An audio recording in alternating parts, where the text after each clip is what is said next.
ಎಲ್ಲ ವಿದ್ಯಾರ್ಥಿಗಳಿಗೆ ನಮಸ್ಕಾರ. ಇದು 2024-25ನೇ ಸಾಲಿನ ಗಣಿತ್ ಉತ್ತರಿಕೆಯಾಗಿದೆ. ಬಹುಆಯ್ಕೆ ಪ್ರಶ್ನೆ ಬಂದ್ಬಿಟ್ಟು 8 ಬಹುಆಯ್ಕೆ ಪ್ರಶ್ನೆಗಳನ್ನು ಕೇಳಿದ್ದಾರೆ.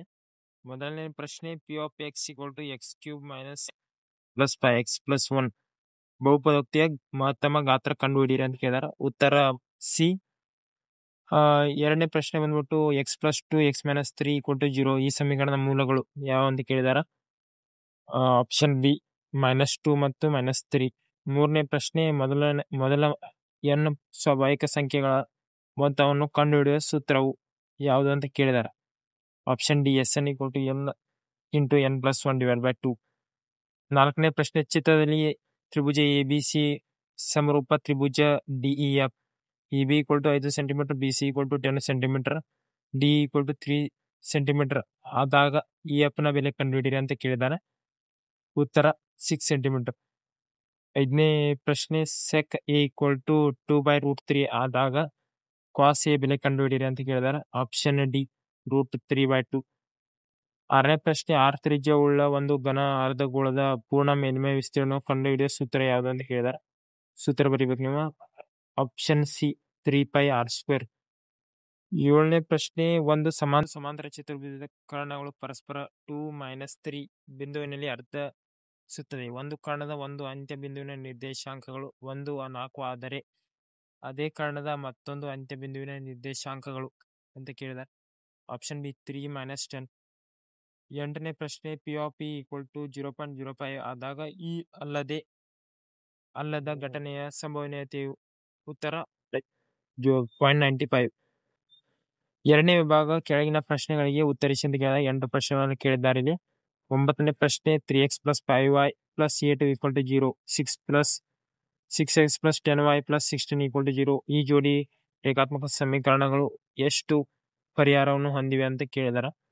ಉತ್ತರ ಅಪರಿಮಿತ ಸಂಖ್ಯಾ ಪರಿಹಾರಗಳು ಹೊಂದಿವೆ ಅಂತ ಬರಿಬೇಕು ನೀವು. 10ನೇ ಪ್ರಶ್ನೆ ಪಿ ಆಫ್ ಎಕ್ಸ್ = x² - 5 ಈ ಬಹುಪದೋಕ್ತಿಯ ಶೂನ್ಯತೆಗಳನ್ನು ಕಂಡುಹಿಡಿಯಿರಿ ಅಂತ ಕೇಳಿದಾರೆ. ಉತ್ತರ P of X = x² - 5, 0 = x² - 5 ಅದರದ ಉತ್ತರವನ್ನು ಕಂಡುಹಿಡಬೇಕು. ಬಹುಪದೋಕ್ತಿಯ ಶೂನ್ಯತೆಗಳನ್ನ ಅದಕ್ಕೆ ಅರ್ಧ ಅಂಕಿದೆ. 11ನೇ ಪ್ರಶ್ನೆ ax² + c = -bx ಈ ವರ್ಗ ಸಮೀಕರಣ ಆದರ್ಶ ರೂಪದಲ್ಲಿ ಬರೆಯಿರಿ ಅಂತ ಕೇಳಿದ. ಆದರ್ಶ ರೂಪ ಬರೆಯುವುದು ಇದ್ರದ. 12ನೇ ಪ್ರಶ್ನೆ ಒಂದು ಸಮಾಂತರ ಶ್ರೇಣಿಯ n ಮತ್ತು 2n+3 ಹಾಗೆ ಈ ಶ್ರೇಣಿಯ ಸಾಮಾನ್ಯ ವ್ಯತ್ಯಾಸವನ್ನು ಕಂಡುಹಿಡಿಯಿರಿ ಅಂತ ಕೇಳಿದ್ದಾರೆ. ಅದರ ಡಿ ವ್ಯಾಲ್ಯೂವನ್ನು ಕಂಡುಹಿಡಿಯುತ್ತೇವೆ. 13ನೇ ಪ್ರಶ್ನೆ ಬಂದ್ಬಿಟ್ಟು ಒಂದು ಚಿತ್ರವನ್ನು ಕೊಟ್ಟಿರ್ತಾರೆ. ಚಿತ್ರವನ್ನು ಉಪಯೋಗಿಸ್ಕೊಂಡು ಕೇಶನಿ OAB ಅಳತೆಯನ್ನು ಕಂಡುಹಿಡಿಯಬೇಕು. ಆ ಚಿತ್ರದಲ್ಲಿ OAB = OAY - BAY = OAB = 40 degree ಅಂತ ಅದನ್ನು ಬರೀಬೇಕು. 14ನೇ ಪ್ರಶ್ನೆ ಬಂದ್ಬಿಟ್ಟು ಕೊಟ್ಟಿರುವ ಚಿತ್ರದಲ್ಲಿ ಲಘುವೃತ್ತ ಖಂಡವನ್ನು ಹೆಸರಿಸಿ ಅಂತ ಕೇಳಿದಾರೆ. ಲಘುವೃತ್ತ ಖಂಡ APB. 15ನೇ ಪ್ರಶ್ನೆ ತ್ರಿಜ್ಯ r ಮಾನ ಹೊಂದಿರುವ ಒಂದು ಗೋಳದ ಘನಫಲವನ್ನು ಕಂಡುಹಿಡಿಯುವ ಸೂತ್ರವನ್ನು ಬರೆಯಿರಿ ಅಂತ ಕೇಳಿದ್ದಾರೆ. V = 4/3πr³ ಘನಮಾನ.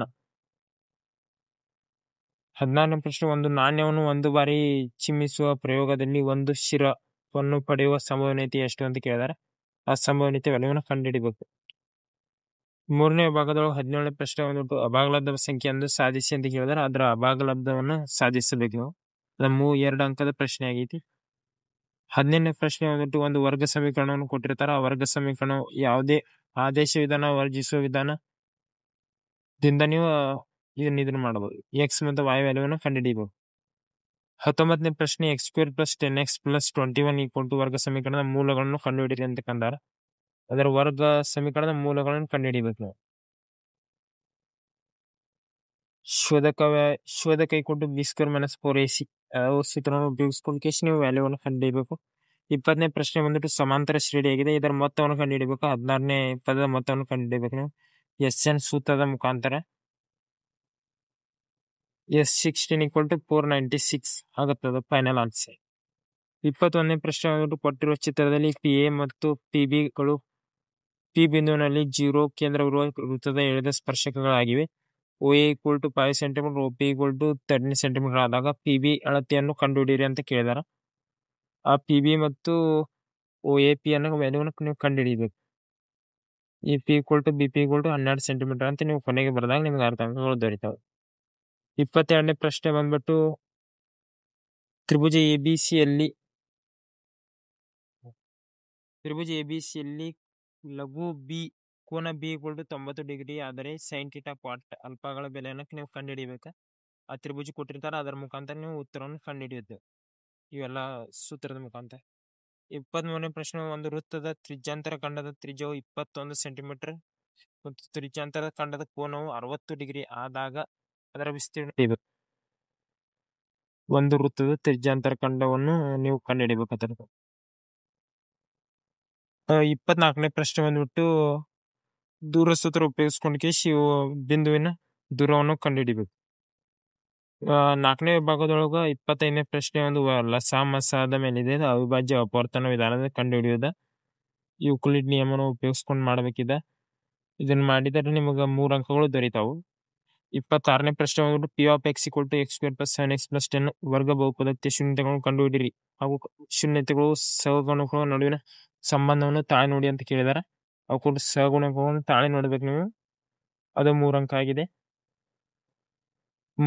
27ನೇ ಪ್ರಶ್ನೆ, ಒಂದು ಭಿನ್ನರಾಶಿಯ ಛೇದವು ಅದರ ಅಂಶಕ್ಕಿಂತ 2 ಹೆಚ್ಚಾಗಿದೆ. ಈ ಭಿನ್ನರಾಶಿ ಮತ್ತು ಅದರ ವ್ಯುತ್ಕ್ರಮ ಮೊತ್ತವು 34/15 ಆದಾಗ ಭಿನ್ನರಾಶಿಯನ್ನು ಕಂಡುಹಿಡಿಯಿರಿ ಅಂತ ಅಂದಾರೆ. ಅದು ಕಂಡುಹಿಡಿಬೇಕು. ಇವು ಪ್ರಶ್ನೆವನ್ನೆಲ್ಲ ಉಪಯೋಗಿಸ್ಬೇಕು. 28ನೇ ಪ್ರಶ್ನೆ ಏನಿದೆ ತ್ರಿಭುಜ ಎಬಿಸಿಯಲ್ಲಿ AXY = ABC ಆಗುವಂತೆ X ಮತ್ತು Y ಗಳು ಕ್ರಮವಾಗಿ AB ಮತ್ತು SC ಬಾಹುಗಳ ಮೇಲಿನ ಯಾವುದೇ ಬಿಂದುಗಳಾಗಿವೆ.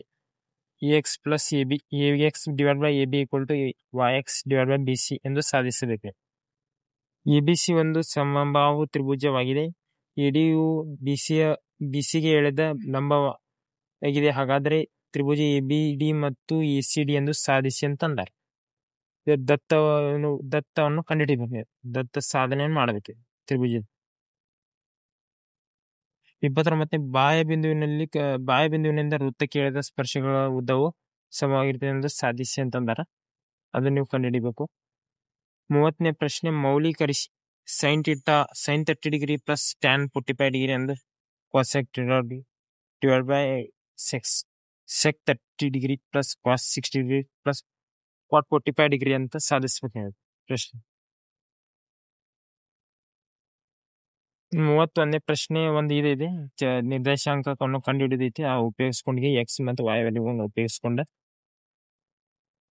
32ನೇ ಪ್ರಶ್ನೆ, ಬಹುಲಕವನ್ನು ಕಂಡುಹಿಡಿ ಅಂತ ಕೇಳಿದಾರ. ಅವೆಲ್ಲ ಇವನು ಕೊಟ್ಟಿರ್ತಾರೆ ನಿಮ್ಗೆ ವರ್ಗಾಂತರಗಳನ್ನ, ಅವಕ್ರ ಆವೃತ್ತಿಗಳನ್ನು ನೀವು ಕಂಡುಹಿಡಿಬೇಕು. ಅದರ ಬದಲಿಗೆ ಒಂದು ಓಜಿವ್ ಅಂತ ಕೇಳ್ತಾರೆ. ಓಜಿವ್ ಕಂಡುಹಿಡಿದ್ನೇವು. ಓಜಿವ್ ಅಂದ್ರೆ ಕಾಯಮಾಗಿ ಕೇಳೋ ಪ್ರಶ್ನೆ ಇದು.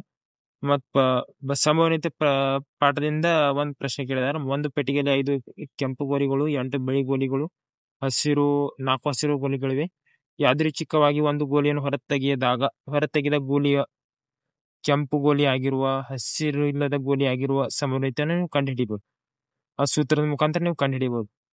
5ನೇ ಭಾಗ ಬಂದ್ರ ಇದನ್ನ ಕೇಳಿರ್ತಾರೆ ನಿಮ್ಗೆ, ರೇಖಾತ್ಮಕ ಸಮೀಕರಣದ ನಕ್ಷೆಯನ್ನು ಬಿಡಿಸಕ್ಕೆ ಹೇಳಿರ್ತಾರೆ. ಯಾವುದೇ ಒಂದು ಪರಿಹಾರದಿಂದ ಉಪಯೋಗಿಸ್ಕೊಂಡು ಅದೇ ರೇಖಾತ್ಮಕ ಚಿತ್ರವನ್ನು ಬಿಡಿಸುವುದು. ಮತ್ತೊಂದು ಪ್ರಮೇಯ ಕೇಳಿರ್ತಾರೆ, ಅದು 4 ಅಂಕದ ಕಾಯಮ ಕೇಳುವಂತ ಪ್ರಮೇಯ ಇದು. 30ನೇ ಪ್ರಶ್ನೆ ಧನಾತ್ಮಕ ಒಂದು ಇದೆ ತ್ರಿಕೋನಮಿತಿ ಪಾಠದಿಂದ ಕೇಳಿರುವ ಪ್ರಶ್ನೆ ಇದೆ. ಸಮಾಂತರ ಶ್ರೇಣಿ ಪಾಠದಿಂದ ಕೇಳಿರುವ ಪ್ರಶ್ನೆ. ಇದನ್ನು ನೀವು 4 ಅಂಕದ ಪ್ರಶ್ನೆ ಆಗಿದೆ. ಇದನ್ನ ಬಿಡಿಸ್ಬೇಕು ನೀವು ಎಲ್ಲ ಸೂತ್ರ ಉಪಯೋಗಿಸ್ಕೊಂಡ.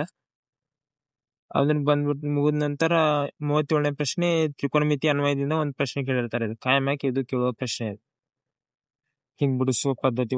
ಮತ್ತ 6ನೇ ಭಾಗ ಬಂದ್ರೆ ಒಂದು 5 ಅಂಕದ ಒಂದು ಪ್ರಶ್ನೆ ಆಗಿರ್ತದೆ. ಮೇಲ್ಮೈ ಗಣ ಕೃತಿ ಪಾಠದಿಂದ ಕೇಳಿರೋ ಪ್ರಶ್ನೆ ಇದೆ. ಇದು ನೀವು ಎಲ್ಲ ಸೂತ್ರಗಳನ್ನು ಉಪಯೋಗಿಸ್ಕೊಂಡು ಇದರದ ಫೈನಲ್ ಉತ್ತರವನ್ನು ನೀವು ಕಂಡುಹಿಡಿಬೇಕು.